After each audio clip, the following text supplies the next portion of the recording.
नमस्कार प्यारे बच्चों, एक बार फिर से आपका CCA ऑनलाइन एजुकेशन में हार्दिक स्वागत अभिनंदन करता हूं।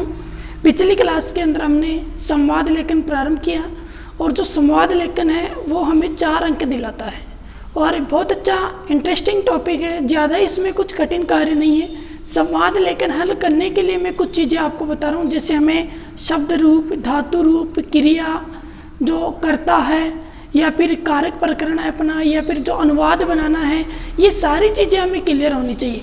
यदि ये चीज़ें हमारी क्लियर है तो मैं ये मानता हूँ कि हम शब्द जो संवाद लेखन है उस संवाद लेखन को आसानी से हल कर सकते हैं। और संवाद लेखन को हल करने के लिए कार्य यही करना है आपको कि शब्दों का आपको अर्थ आना चाहिए और शब्दों का अर्थ आपको आते हुए उनको क्या करना है, वाक्य प्रयोग करना है।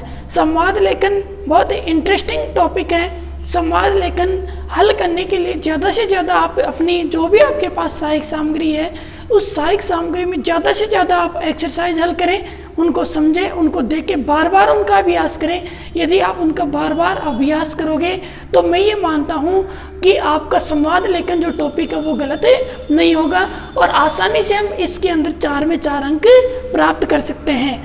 क्योंकि बार बार अभ्यास करने से क्या होगा कि हमें उस चीज़ के प्रति जो लगाव है या उसको हल करने का जो तरीका है वो हमें अच्छे से क्लियर हो जाएगा। किस प्रकार हम इसको हल कर सकते हैं, ये सारी चीज़ें हम ध्यान में रखते हुए इस संवाद लेखन टॉपिक को हल करेंगे। ठीक है, आज की क्लास में हम संवाद लेखन का दूसरा भाग शुरू करने जा रहे हैं। 2 संवाद यहाँ मैंने लिखे हैं। पहला संवाद है मेघा और सुधा के मध्य और दूसरा संवाद है धूम्रपान के ऊपर गुरु और शिष्य के मध्य है। दोनों को हम हल करेंगे। उससे पहले आपसे एक छोटा सा निवेदन है, जो विद्यार्थी अभी चैनल के ऊपर नए हैं वो चैनल को लाइक करें, शेयर करें और सब्सक्राइब करें। ठीक है, आज पहला संवाद, इसका अर्थ जानेंगे हम। पहले शब्दों का अर्थ जानते हैं। यहाँ लिखा हुआ है स्थानांतरण वसात, यानी ट्रांसफर के कारण स्थानांतरण हो जाता है ना, उसके कारण कक्षाएं में यानी कक्षा। ठीक है, तब यानी तुम्हारा, विद्यालयात यानी विद्यालय से, वससी यानी रहती है, आगता यानी आई हो, अहम यानी में, नव कक्षा यानी 9वीं कक्षा। ठीक है, मेघा और सुधा के मध्य यहाँ संवाद है। मेघा सुधा को कर रही है स्वागतम ते अस्याम, स्वागत है तुम्हारा, अस्याम यानी इस, स्वागत है तुम्हारा इस, क्या आएगा यहाँ, कक्षायाम, यानी स्वागत है तुम्हारा इस कक्षा में।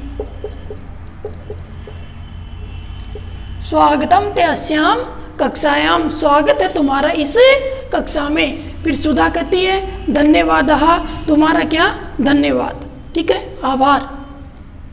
मेघा फिर कहेगी प्रिय सखी, हे प्यारी सहेली, किम क्या, किम यानी क्या, तव यानी तुम्हारा, किम तव नाम, तुम्हारा नाम क्या है। यानी जैसे ही वो वहाँ आई उस विद्यालय में तो क्लास में वो दोनों मिली होंगी, तो उसने कहा ना कि तुम्हारा इस विद्यालय में क्या है, स्वागत है, तुम्हारा इस कक्षा में स्वागत है। तो फिर उसने पूछा कि तुम्हारा नाम क्या है, तो फिर सुधा कहती है कि मम नाम सुधा अस्ति, मेरा नाम क्या है, सुधा है। फिर मेघा कहती है सुधे, हे सुधा, कस्मात विद्यालय, यानी कौन से विद्यालय से, कस्मात विद्यालयात, पंचमी विभक्ति का प्रयोग है, यहाँ कस्मात में पंचमी है, तो कस्मात विद्यालयात यानी किस विद्यालय से, आगता से यानी आई हो, यानी तुम कौन से विद्यालय से आई हो। फिर सुधा कहती है अहम जयपुर नगर से केंद्रीय विद्यालयात आगता अस्मि, मैं जयपुर नगर के केंद्रीय विद्यालय से आई हूँ। फिर मेघा क्या कहती है, अहम अपि, मैं भी, पर्यंतम यानी वहां तक, यानी कोई कक्षा का नाम ले रही है तो उस कक्षा तक, तत्रैव पठम, वहीं पर मैंने क्या की है, पढ़ाई की है। तो क्या है यहाँ, 9वीं कक्षा, अहम अपि नवम कक्षा पर्यंतम तत्रैव अपठम, मैंने भी 9वीं कक्षा तक वहीं पर पढ़ाई की है। पितु, पिताजी के स्थानांतरण वसात, अब पिताजी का क्या हो गया, वहां से ट्रांसफर हो गया, तो उस स्थानांतरण के कारण, स्थानांतरण वसात पूरा लिख लेंगे हम, आगे जगह नहीं है इधर। ठीक है, मैं पिताजी के स्थानांतरण के कारण अत्र आगता, यहाँ आई हूँ। ठीक है, फिर सुधा कहती है अहम अपि, मैं भी, अनेन कारणेन अत्रि, मैं भी इसी कारण से, अत्र यानी यहाँ, क्या आएगा, आगता, मैं भी इसी कारण से अत्र आगता। यहाँ आई हूँ। ठीक है, फिर वो मेघा कहेगी सुधा को, मेघा क्या कर रही है, अधुना त्वम यानी तुम, अब तुम, कुत्र यानी कहाँ, अब तुम कहाँ वससी, अब तुम कहाँ रहती हो। फिर सुधा कह रही है अधुना अहम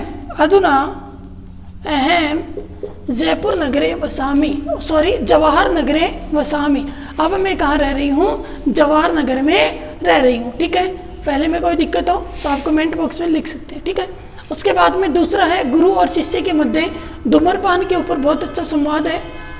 देखिए पहले शब्दों का अर्थ जानते हैं, गंतुम यानी जाने के लिए, तुभ्यम यानी तुम्हारा, अस्य यानी इसी, धूम्रपानम यानी धूम्रपान, स्वास्थ्य यानी स्वास्थ्य, प्रेरणा यानी प्रेरित करना चाहिए, मया यानी मेरे द्वारा, दुर्व्यसन से यानी इस बुरी आदत जो दुर्व्यसन है उसका।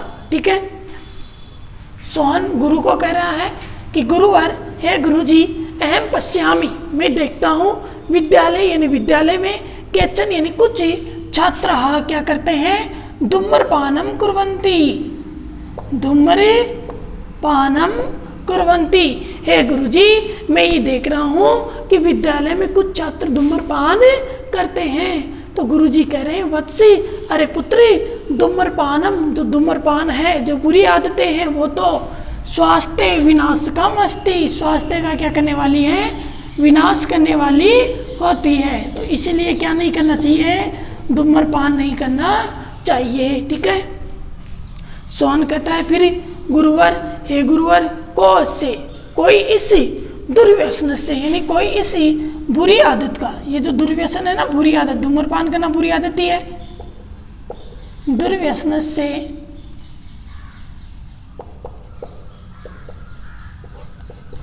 कोई इसी बुरी आदत के, ये जो बुरी आदत है ना दुर्व्यसन, इसके निवारण का कोई उपाय है क्या। ठीक है, फिर गुरुजी कह रहे हैं पुत्री, अरे पुत्री, जन जागृति रे, जन जागृत करना यानी लोगों को इसी बुरी आदत के प्रति जागरूक करना ही अस्य यानी इस, अस्य दुर्व्यसन से निवारणोपाय है, इस बुरी आदत के निवारण का उपाय है। फिर सोहन कहता है कि गुरुवर, हे गुरुवर, मया किम करणीयम, मेरे द्वारा क्या किया जाना चाहिए या मुझे क्या करना चाहिए। ठीक है, फिर गुरुजी कहते हैं तो या छात्रा, तुझे छात्र छात्राओं को क्या देनी चाहिए, प्रेरणा, प्रेरणीय, तुझे छात्र छात्राओं को प्रेरणा देनी चाहिए। ये यानी कि अस्माभि धूम्रपानम न करणीयम, कि हमें धूम्रपान नहीं करना चाहिए। तुझे तुम्हारे सहपाठियों को ये प्रेरणा देनी चाहिए कि हमें धूम्रपान नहीं करना चाहिए, क्योंकि धूम्रपान से हमारे स्वास्थ्य का क्या होता है, विनाश होता है। ठीक है, फिर सोहन कहता है गुरुवर, एवं एवं करोमि, ऐसा ही करूँगा, मैं तो ऐसा ही करूँगा। अधुना, अभी, अहम यानी मैं, गंतुम इच्छामि, अब मैं किसकी इच्छा रखता हूँ, जाने की इच्छा रखता हूँ। यानी मैंने यह बातचीत की इस विषय के ऊपर, मैं ऐसा ही करूँगा, लेकिन अब मैं जाना चाहता हूँ। ठीक है, फिर गुरुजी कहते हैं वत्सी, अरे पुत्री, महत्वपूर्ण विषय ऊपरी, इस महत्वपूर्ण विषय के ऊपरी वार्ता करता हूँ, यानी बातचीत करने के लिए तुभ्य, मैंने तुम्हारा, मैं क्या करता हूँ, धन्यवाद देता हूँ, तुभ्यम। ठीक है, यानी इस महत्वपूर्ण विषय के ऊपर बातचीत करने के लिए मैं तुम्हारा आभार व्यक्त करता हूँ या तुझे धन्यवाद देता हूँ। क्लियर है विद्यार्थियों। देखिए संवाद लेखन आप भी अपने पास जो भी सहायक सामग्री है, उस सहायक सामग्री से और भी एक्सरसाइज आप हल करेंगे। अपनी जो नोटबुक है उसके अंदर भी आप इसका लेखन कार्य करोगे। बहुत सुलेख में आपको कार्य करना है, ज़्यादा कुछ नहीं है। कुछ और भी एक्सरसाइज यदि आपको लगता है कि कुछ एक्सरसाइज और हल करवाई जाए तो आप कमेंट बॉक्स में संवाद लेखन के बारे में लिखें। अन्यथा हम अगली क्लास के अंदर अगला जो टॉपिक है वो शुरू करने जा रहे हैं। जो भी नया टॉपिक होगा वो मैं अगली क्लास में शुरू करूँगा। व्याकरण का ही टॉपिक होगा। ठीक है, उम्मीद है क्लास आपको समझ में आई होगी। फिर भी कोई दिक्कत हो तो आप ही कमेंट बॉक्स में लिखें। धन्यवाद। जय हिंद, जय भारत।